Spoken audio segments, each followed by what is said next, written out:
Welcome to the Jeff Crilley Show. And now, here's Jeff Crilley. Welcome back to the Jeff Crilley Show. He's a former federal criminal prosecutor and enforcement attorney. Now he's the head of Bell Nunnally's white-collar crime unit and a regulatory defense practice. Jeff Ansley is my guest on the Jeff Crilley Show. Welcome, Jeff. Thank you very much. I'm glad to be here.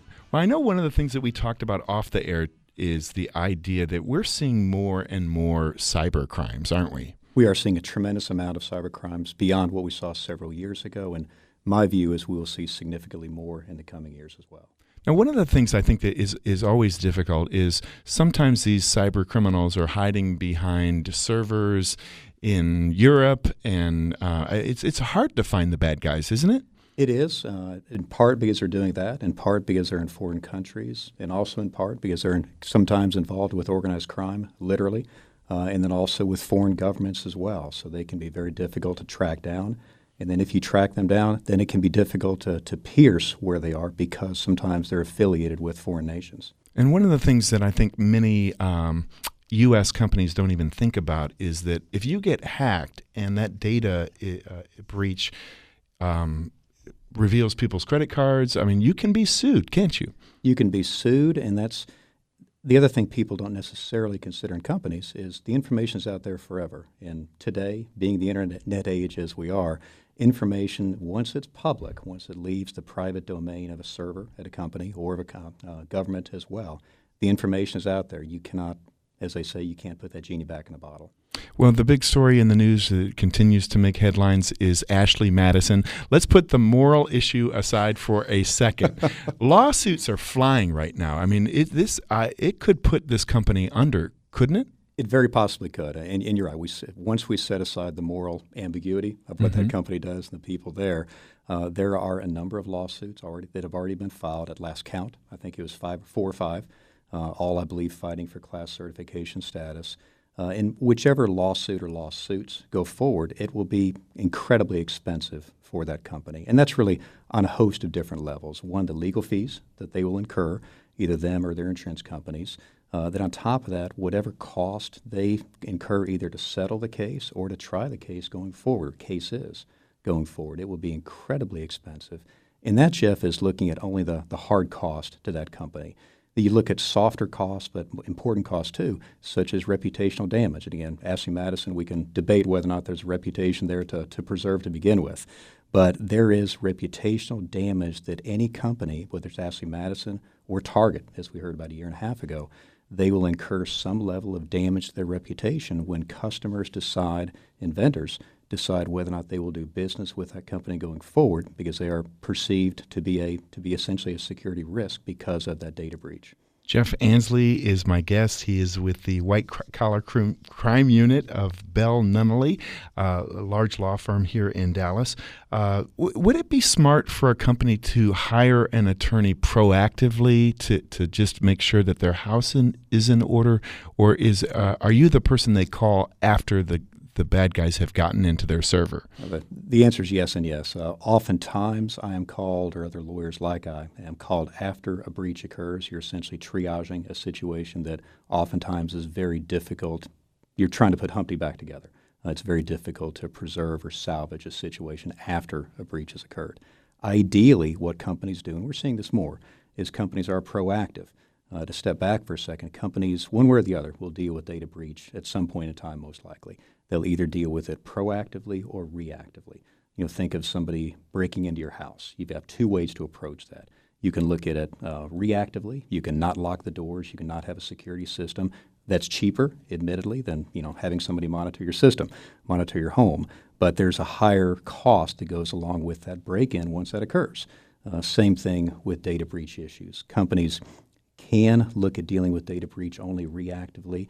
They're saving short-term a little bit of money, a little bit of time, both time and money.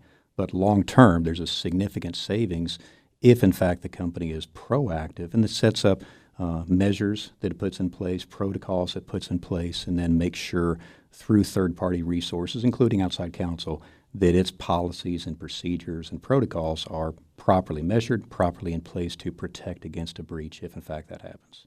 I know as a former journalist turned PR guy, I have an advantage over a lot of PR firms here because I've worked in journalism. I know what goes into telling a story. Your experience in the prosecutor's office, how does that help you as a defense attorney? It helps me, having been a prosecutor both with DOJ and then the SEC before that. It helps me to know how an investigation should be put together. In doing that for a number of years, you learn how fraudsters, hackers, whomever is intent on doing ill to a company or to a person, you learn how those people think because you operate investigatively in going after those people. In doing that, you then take that skill set, that experience, and you apply that to looking investigatively at how to proactively prevent a breach if it is likely to occur, and then if it does occur, because sometimes that happens as well. Even the best protocols won't necessarily prevent every data breach.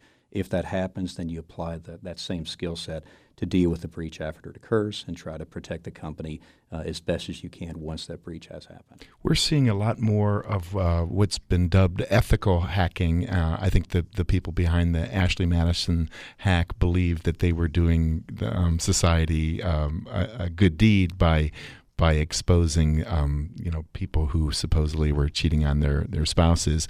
Does the law differentiate between a person who's doing it for, quote, ethical reasons and a person who is maliciously just getting in there to steal information? It really does not, Jeff, and in my view it should not. The bottom line, the law, federally and state-wise as well, looks at what the conduct was. It's objective as far as what the motivation behind that conduct is. To the extent that it can come into play is if you look at the sentencing guidelines federally, they will take into account whether there's a financial gain by the perpetrators that are involved in a data breach or a relevant loss to the company as well. If that occurs, then the guidelines will consider that financial factor when deciding what an appropriate criminal sentence is.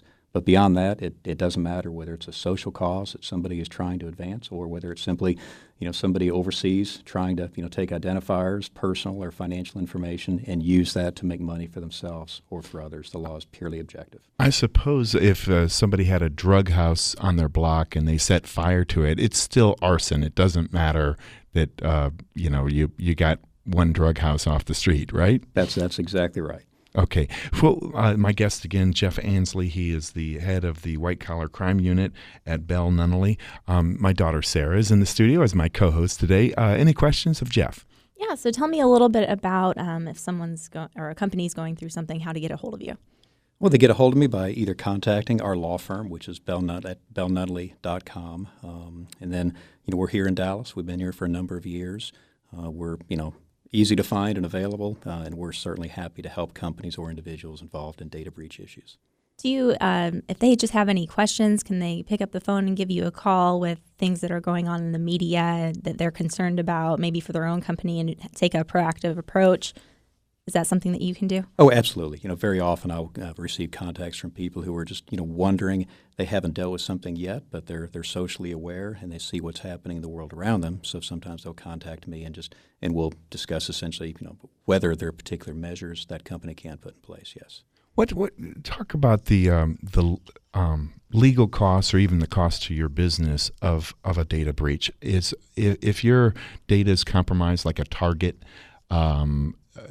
How serious is that in terms of either your stock price or customers leaving you? I mean, how expensive is that? It can be incredibly expensive, and it really depends on a case-by-case basis. If it's a public company, as you say, Jeff, then their stock price is going to take a hit. Whether it's private or public, you're going to deal with customers and vendors and other business participants and partners will likely question whether or not going forward their data with you is secure. And if they have choices out there besides your company, if they have choices they can go to, they may consider doing that as well. So there are incredible hard costs that go with it, but also reputational cost also. And then the data itself, if it's a trade secret or if it's intellectual property, there can be incredible value to that information if it's taken to. And again, once it's out there in the public domain, it's very hard, if not impossible, to put that put that back in the bottle. There was a huge case not too long ago about a hacking group that was getting in and reading press releases and leaking that information. Talk about that case. That's a fascinating case, and it's at least to my knowledge the first instance in which hackers, cybersecurity threats have combined with securities fraud threats as well. It was a case charged about a month ago in, I think, New York. And they claimed that these hackers, for the span of give or take 4 or 5 years, were hacking into newswire services, obtaining press releases and other information about public companies most importantly, before that information becomes public. They obtain that information thousands of times, from what I understand it, and then sell that to people who then use the information to trade ahead of that information hitting the marketplace. That last report that I saw showed that they gained at least $100 million, if not more, by doing this. Isn't that incredible? It seems like it's the modern day bank robbery. In fact, you can make a whole lot more money not holding a gun but holding a mouse these days, can't you? Oh, absolutely, and that's the case now, Jeff. And I think going forward, it will be the case as the years go by as well. The reality is, and I don't see this changing, is virtually all important information, personal information, financial information, is electronic. We've moved, as a country and globally into literally an electronic age. And when the information is stored electronically like that, then there's going to be somebody who's going to try to go in without a gun, but instead with a keyboard and try to access that important information and use that either for their gain or for their social or political causes. Jeff Ansley, my guest on the Jeff Crilley Show. Thank you so much for being here. Thank you. It was a pleasure. When we come back, many Dallas-Fort Worth residents are just 1 or 2 paychecks away from living on the street. What is being done to prevent homelessness? Just ahead on the Jeff Crilley Show.